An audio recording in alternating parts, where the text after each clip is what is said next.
Hello everyone, in this video I will show you how to use split screen on Samsung Galaxy S24 Ultra.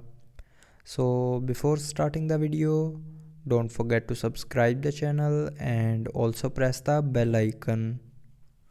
So first of all, open a app. Now after opening the app, go back to your home screen and click on the recent key.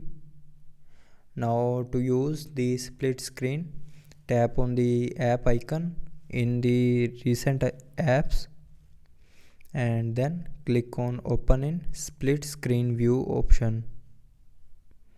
Now from here you can and the screen will be splitted in two parts and you can use another app on your screen.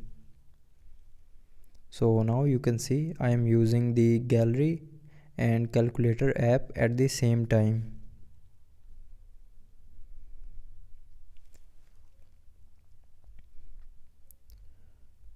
So that's how you can use split screen on Samsung Galaxy S24 Ultra. So I hope you liked the video. Thanks for watching.